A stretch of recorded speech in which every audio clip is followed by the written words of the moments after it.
قرآن مجید کی سورہ جن میں جنوں کی زبانی اس بات کو اس طرح بیان کیا گیا ہے، اور یہ بھی کہ ہم نے آسمان کو ٹٹولا تو دیکھا کہ وہ سخت پہرے داروں سے پٹا پڑا ہے اور اس میں شہابوں کی بارش ہو رہی ہے، اور یہ بھی کہ ہم پہلے اس کے ٹھکانوں میں سننے کے لیے جا بیٹھا کرتے تھے، مگر ہم نے دیکھا کہ اب جو سننے کی کوشش کرتا ہے اپنے لیے گھات میں ایک انگارہ پاتا ہے۔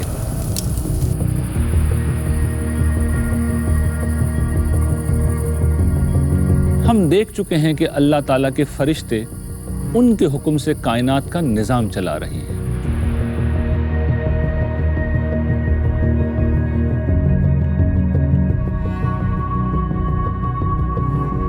اللہ تعالیٰ جب کوئی فیصلہ صادر کرتے ہیں تو سب سے پہلے وہ حاملین عرش کو دیا جاتا ہے۔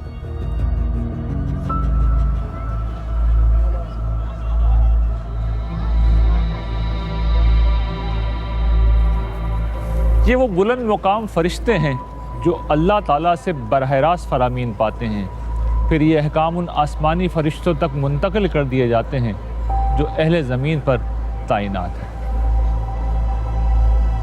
یہ فرشتے وقت آنے پر اہل زمین سے متعلق ہر فیصلہ جیسے کسی کی زندگی موت وغیرہ کو نافذ کر دیتے ہیں۔ فرشتوں کی یہ غیبی دنیا جنات سے اس طرح پوشیدہ نہیں جس طرح انسانوں سے مکمل طور پر پوشیدہ ہے، اس لیے وہ آسمان کے فرشتوں کی گفتگو سے کچھ سنگن لینے کی کوشش کرتے ہیں۔ ان جنوں کو بھگانے کے لیے ان شہاب ثاقب کو استعمال کیا جاتا ہے جن کی بارش عام حالات میں بھی آسمان پر مسلسل جاری رہتی ہے۔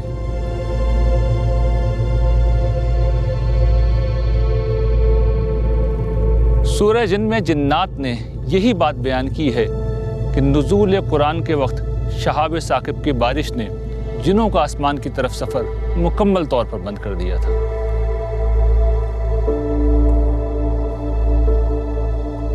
اس غیر معمولی انتظام کی بنا پر جنوں کو اندازہ ہو گیا تھا کہ اہل زمین سے متعلق کوئی بہت اہم فیصلہ نازل ہو رہا ہے۔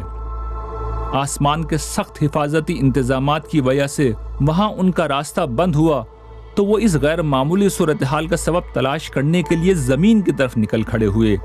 جنوں کے ایسے ہی کسی گروہ نے ایک موقع پر حضور نبی کریم صلی اللہ علیہ وسلم کو قرآن مجید پڑھتے ہوئے سنا تو انہیں معلوم ہو گیا کہ یہی وہ اہم خدائی فیصلہ تھا جس کی وجہ سے آسمان کے راستوں کو فرشتوں نے بند کر دیا تھا۔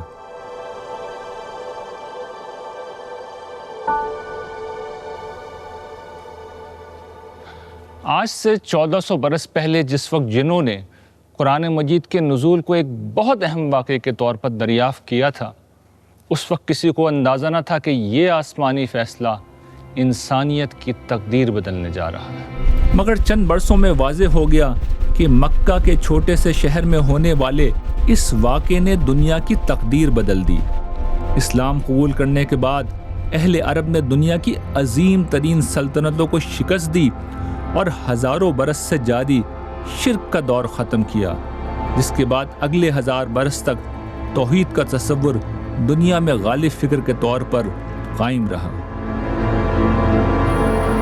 ایسا ہی اہم فیصلہ انسانوں کی تخلیق اور زمین پر ان کو اقتدار دینے کا تھا، جس کی علامت کے طور پر فرشتوں کو ان کے سامنے سجدہ ریز ہونے کا حکم دیا گیا تھا۔ یہی حکم جنوں کے لیے بھی تھا، کم از کم وہ جن اس حکم کے براہ راست مخاطب ضرور تھے جو اپنی علوئے شان کی بنا پر فرشتوں کی مجلس تک رسائی رکھتے تھے۔ ان جنات میں سے ایک ابلیس تھا جس نے اللہ تعالیٰ کا یہ فرمان ماننے سے انکار کر دیا تھا۔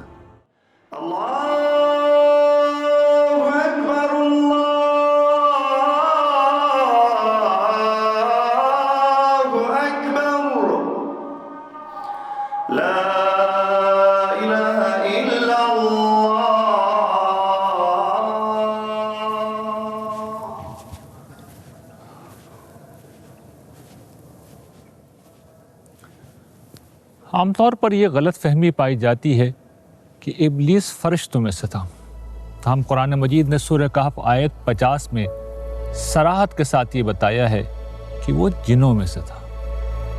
فرشتے نہ حالت امتحان میں ہیں، نہ انہیں کوئی مہلت عمل حاصل ہے کہ خدا کی نافرمانی کرنے کے بعد وہ اللہ کی پکڑ سے بچ سکیں۔ یہ مہلت انسانوں کے علاوہ صرف جنوں کو حاصل ہے۔ قرآن مجید میں کئی مقامات پر ابلیس کا یہ انکار زیر بحث آیا ہے، جن میں سے ایک تفصیلی مقام اس طرح ہے۔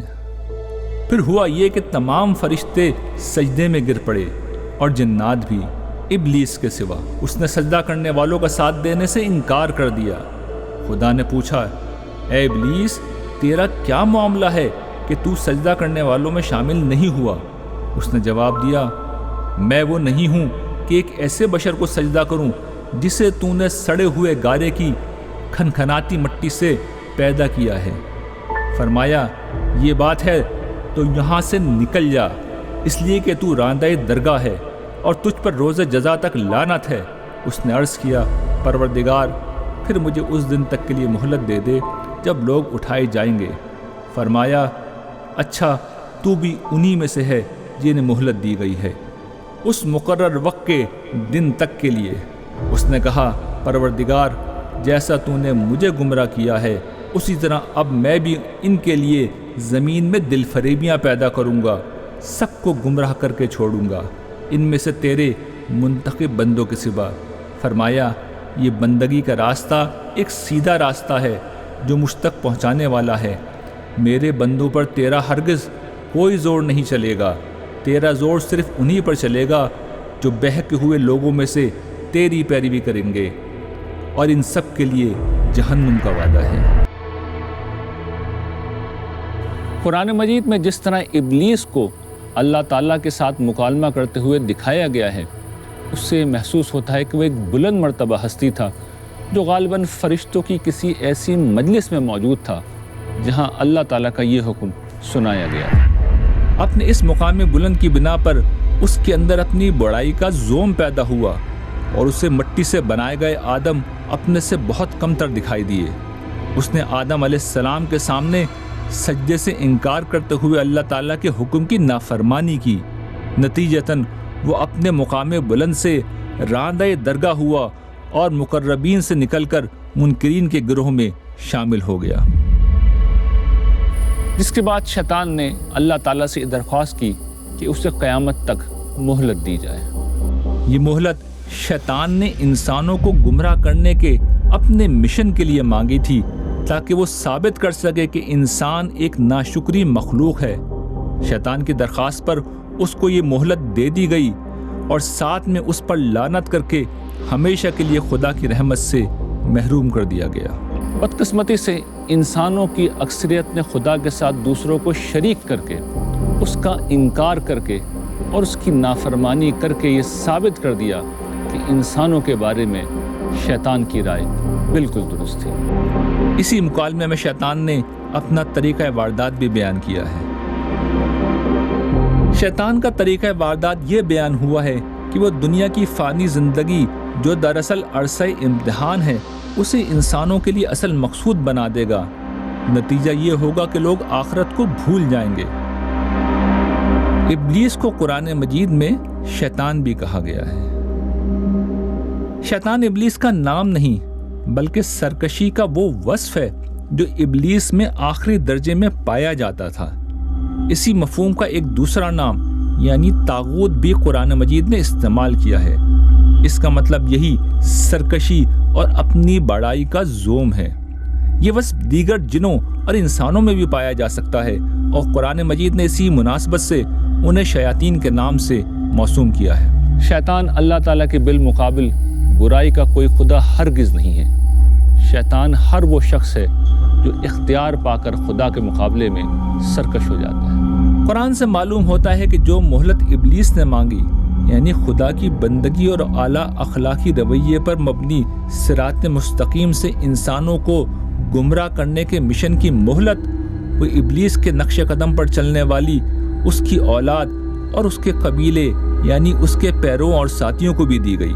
یہ لوگ جنوں میں سے بھی ہوتے ہیں اور انسانوں میں سے بھی۔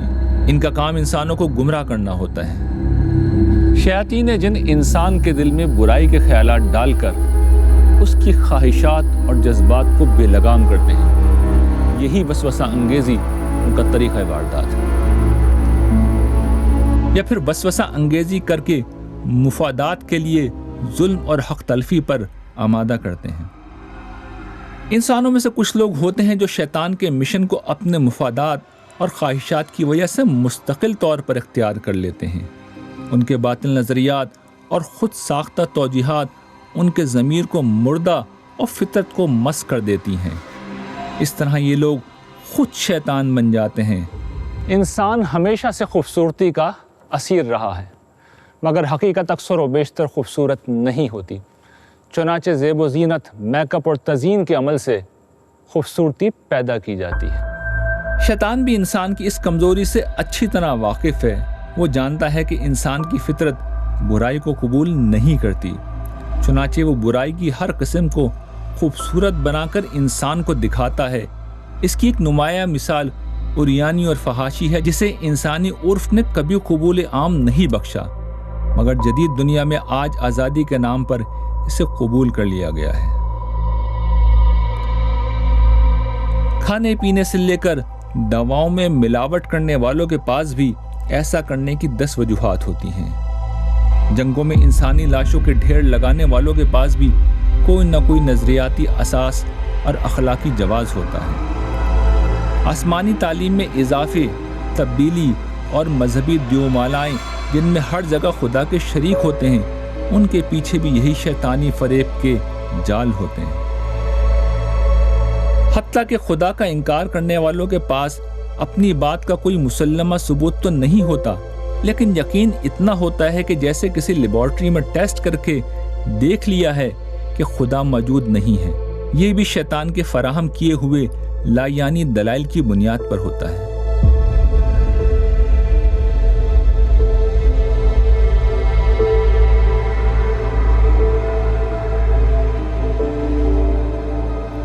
انسان کی فطرت کو مس کرنا آسان نہیں، اس کے لیے شیاطین کو بڑے جال بننے پڑتے ہیں۔ لوگ ایک دفعہ شیطانی پھندوں میں پھنس جائیں تو اپنے ہر باطل فکر و عمل کا دفاع کرنے لگتے ہیں۔ یہ اس تعصب کا نتیجہ ہوتا ہے جو انسان کو اپنے نقطہ نظر کو واحد سچائی ماننے اور فطرت اور وحی کی ہر آواز کو نظر انداز کرنے پر آمادہ کرتا ہے۔ انسانوں کا یہ رویہ شیطان کی جیت ہے۔ دلائل کا وہ انبار جو برائی کی ہر قسم کا ارتکاب کرنے والوں کے پاس ہوتا ہے، اس کا ماخذ تو شیطان تھا، مگر سوال یہ ہے کہ شیطان نے کس بنا پر خدا کی نافرمانی کی، اسے کون بہکا رہا تھا؟ اس سوال کا جواب قرآن مجید دیتا ہے۔ اور جب ہم نے فرشتوں سے کہا کہ آدم کو سجدہ کرو تو وہ سب سجدہ ریز ہو گئے ابلیس کے سوا۔ اس نے انکار کر دیا اور اکڑ بیٹھا اور اس طرح منکروں میں شامل ہوا۔ اس نے کہا پروردگار، جیسا تو نے مجھے گمراہ کیا ہے اسی طرح اب میں بھی ان کے لیے زمین میں دل فریبیاں پیدا کروں گا، سب کو گمراہ کر کے چھوڑوں گا۔ ابلیس کی گمراہی کا باعث اپنی برتری کا احساس اور اپنی بڑائی کا جذبہ تھا۔ اسی میں مبتلا ہو کر اس نے خدا کے حکم کو ماننے سے انکار کر دیا تھا۔ اس سے کہیں آگے بڑھ کر اس نے اپنی گمراہی کا الزام بھی اللہ تعالیٰ پر لگا دیا، جبکہ حقیقت یہ تھی کہ خدا نے اپنے علم و حکمت کی بنیاد پر انسان کو زمین کا حکمران بنایا تھا۔ انسان کے اقتدار کی وجہ عرض امانت کے موقع پر انسان کا اپنے آپ کو خدائے اختیار و اقتدار کی امانت کا بوجھ اٹھانے کے لیے خود کو پیش کرنا تھا۔ ابلیس اگر سوال کرتا تو اسے بھی فرشتوں کی طرح سمجھا دیا جاتا، مگر اس نے سوال کرنے کے بجائے اپنے تکبر کو دلیل کے قالب میں چھپانے کی کوشش کی۔ لیکن سامنے خدا تھا جو ابلیس کے دل کا حال جانتا تھا کہ اصل مسئلہ اس کا تکبر ہے۔ اس لیے اس نے انسان کو یہ مقام دینے کی وجہ بیان کرنے کے بجائے ابلیس اور اس کے نقش قدم پر چلنے والوں کو جہنم کی سزا سنا دی۔ ہم انسان آج کے دن تک یہی کرتے رہے ہیں۔ ہمارے بیشتر جھگڑے انا اور بڑائی کے احساس سے پیدا ہوتے ہیں۔ ہم سامنے والے کا اعتراف نہیں کرتے، ہم حسد کرتے ہیں، ہم دوسروں کی خامیاں نکالتے ہیں، ان کے عیب ڈھونڈتے ہیں، ہم واضح سچائی کا انکار کر دیتے ہیں، ہم اپنی ہر برائی اور کمزوری پر پردہ ڈالنے کے لیے خوبصورت الفاظ کا سہارا لیتے ہیں، ہم دوسروں پر الزام و بہتان لگاتے ہیں۔